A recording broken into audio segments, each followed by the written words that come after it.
जय श्री कृष्ण, जय श्री राम, जय गौ माता, जय राधे श्याम। और आप सब कैसे हैं? आप देख रहे हैं तुलसी तपोवन यूट्यूब चैनल। और इस वीडियो में हम चर्चा कर रहे हैं कि वट सावित्री कब का है व्रत।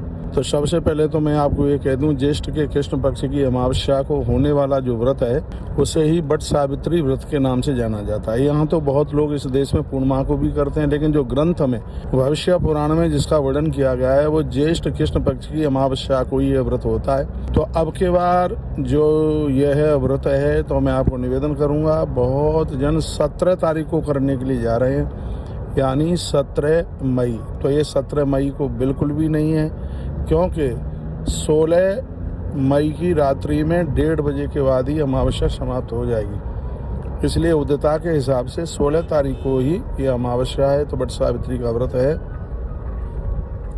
वह है 16 तारीख को है अमावस्या, यानी 16 तारीख को ही आप वट सावित्री का व्रत कीजिएगा। मातृ शक्ति के लिए व्रत किसी वरदान से कम नहीं है। ये सबको पता है कि राजा स्वपति की बेटी जिसका नाम था सावित्री, वरगद की वट की पूजा करते हुए उसने काल के गाल में से अपने पति सत्यवान को जीवित लेकर के आई। राजा दुष्यसेन का बेटा सत्यवान, जिनका सब कुछ छीन लिया गया था, उनके पास में कुछ भी नहीं बचा। इस राजा रानी की आंखें भी चली गई थी, लेकिन यमराज के संवाद में सावित्री ने अपने सास ससुर की नेत्र मांग लिए। और इतना ही नहीं, सावित्री को कोई संतान नहीं थी तो इसने 100 पुत्र भी मांग लिए, और कोई भाई नहीं था 100 भाई भी मांग लिए, और यमराज के गाल से अपने पति को जीवित लेकर के आ गई। ऐसी सावित्री जो वरगद की पूजा छोटे से ही करती थी, वट की पूजा। और कहते हैं कि वट की पूजा करने से भगवान महादेव अति प्रसन्न होते हैं, पीपल की पूजा करने से भगवान विष्णु बहुत प्रसन्न होते हैं, और पलाश की पूजा करने से ब्रह्मा बहुत प्रसन्न होते हैं, और बेल वृक्ष की पूजा करने से माँ भगवती लक्ष्मी बहुत ज्यादा प्रसन्न होती है। तो मैं आपको कहना चाहूँगा, मेरी जितनी भी बहनें आप सुन पा रही हैं, वट सावित्री की पूजा 5:15 बजे से 5:15 बजे से पहले नहीं करें, क्योंकि अमावस्या ब्रह्म मुहूर्त में लगभग 5:15 बजे ही आरंभ हो रही है, और 7 बजे से तो इसके पूजा के बहुत अच्छे योग बन रहे हैं। एक बात इस वीडियो में मैं और कहना चाहूँगा कि माताएं आजकल बरगद के वृक्ष तक नहीं जाती, वो वट वृक्ष तक वह जाती नहीं है। उनके पति या बेटा घर में ही वेल वट वृक्ष की डालियां तोड़ करके ले आते हैं, जो कि एक बहुत बड़ा अपराध है। आप वट वृक्ष के पास तक जाइए, यदि है नहीं तो आपने गमले में भी यदि वट वृक्ष लगाया है तो उसका भी आप पूजन कर सकते हैं। वैसे ऐसा कहा गया है, जो कि ग्रंथ में है, कि जब आप पूजा कर रहे हैं तो बरगद की पूरी छांव आपके ऊपर होनी चाहिए। नियम तो यही है। जब तुम डाली ही तोड़ करके ले आओगे तो फिर आप उसकी छाई में, परछाई में कैसे आप खड़े हो सकते? पेड़ की ऊंचाई तो आपकी चोटी के ऊपर भी होनी, चोटी के ऊपर तक होनी चाहिए, लेकिन जब डाली तोड़ करके लाओगे तो ये संभव कैसे है? अब आप कहेंगे कि तो गमले का भी तो पेड़ इतना बड़ा नहीं होता। मैं तो ये कह रहा हूँ, एक सिर्फ नियम पूरा करने के लिए ही मैंने गमला बोल दिया है, और यदि डालियां तोड़ी जाएंगी तो पेड़ तो वैसे ही खत्म हो जाएगा। तो मैं कहूँगा, यदि आसपास यदि कहीं वट का वृक्ष है, बरगद का पेड़ है, तो वहीं जा करके पूजा कीजिए। और पूजा की थाली में सूत जरूर रखिएगा, क्योंकि यह सूत लिपेड़ा जाता है तने से। दिया जलाया जाता है, शुद्ध देसी घी का प्रदक्षिणा और परिक्रमा की जाती है।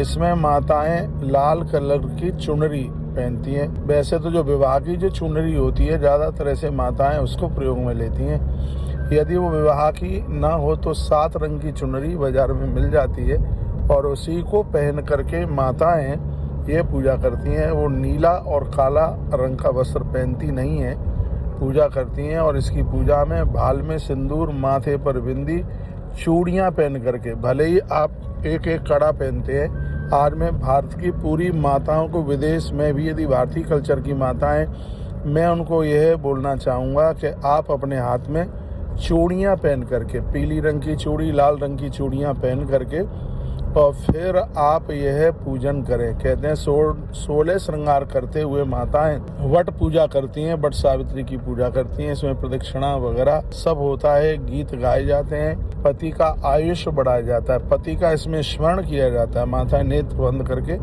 पति का स्मरण करती हैं। तो मैंने कुछ एक संक्षेप में जानकारी मैंने आपको दी है। पीतल के लोटे में जल ले जाया जाता है, स्टीला विस्टीला छोड़िए, पीतल वंश वृद्धि को बढ़ाता है। पीतल के लोटे में जल ले जाया जाता है, घर से ले जाया जाता है, क्योंकि घर से खाली बर्तन ले जाना अशुभ है। तो पानी घर से लेकर के जाइएगा, और 1 लोटा जल बरगद के वृक्ष में चढ़ाइए, दिया जलाइए, उसके बाद सूत बांधिएगा और भोग के लिए घर से गुलगुले लेकर के जाइए। पुआ जिसे बोलते हैं ना, छोटे छोटे गुलगुले, वह गुलगुले लेकर के जाइए। हल्दी भी तने में लगाइए, जड़ में लगाइए, कुमकुम भी लगाइए। ये पूजा की विशेष चीज़ है। इसमें गुलगुले, बतासे इत्यादि पूजा में लिए जाते हैं। दिया मिट्टी का जलाया जाता है, इसमें मिट्टी का दिया जला करके रखा जाता है। मैंने संक्षिप्त में कुछ जानकारी आपको दी है। इसका विस्तार तो मैं विश्व पुराण से 1 घंटे की भी रील बना सकता हूँ, लेकिन आप भी इसमें बिल्कुल बोर होंगे, इसलिए मैंने बहुत संक्षेप में ये सब बातें मैंने आपको बताई है। बिना जल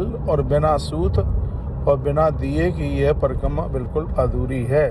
प्रदक्षिणा परिक्रमा आप जरूर कीजिएगा। परिक्रमा आप कितनी करें, विषम संख्या में कीजिए, 5, 7, 11, 21 परिक्रमा करते हुए और वंदन प्रणाम करें और भगवान महादेव को कहें कि हे प्रभु, आप हमारे पति और पुत्र की आयुष को बढ़ाना, उम्र बढ़ाना। इसमें माता सावित्री का ध्यान किया जाता है। वृक्ष के नीचे वैसे तो एक पटा भी लगाया जाता है, पिछले साल मैंने वीडियो में डाला था, तो उसमें मिट्टी के सत्यवान और सावित्री भी बनाकर के पेड़ के नीचे रखे जाते हैं, उनका भी पूजन होता है। नहीं तो आजकल ये कैलेंडर भी मिल जाता है, तो माता वहाँ पहुँच करके उनकी पूजा कर लेती हैं। इसमें जो हल्दी है वो मिट्टी के किसी दीवले वगैरह में रखी जाती है। हल्दी, पिसी हुई हल्दी लेकर के जाते हैं और जड़ों में लगाते हैं, तने में लगाते हैं। इस प्रकार से ये पूजा होती है। बहुत बहुत धन्यवाद। वीडियो आपने पूरा सुना। एक बार मैं फिर कहूँगा, 16 मई को ही, यानी 16 मई 2026 को ही वट सावित्री का व्रत है, तो इसमें आप अवश्य में ज़रूर पूजा कीजिएगा। और इसकी अमावस्या की कथा भी है। अब ये वीडियो बड़ी हो रही है और मैं एक दूसरी वीडियो और आपके लिए भेज रहा हूँ, जहाँ उस वृक्ष के नीचे थोड़ा बैठ करके आप वट सावित्री की कथा जरूर सुनिएगा। बहुत बहुत धन्यवाद आप सभी के लिए। वीडियो आपने पूरा सुना, आगे भेजिए। अपना ध्यान रखिए, फिर मैं आपसे मिलता हूँ। Welcome back to my channel. हर हर महादेव, जय माता दी। कैसे हैं आप लोग? आशा करते हैं कि आप सब सही होंगे। और फिर एक वीडियो लेके आई हूँ। वीडियो अच्छी लगे तो प्लीज़ वीडियो को लाइक, कमेंट, शेयर ज़रूर करना। हर हर महादेव।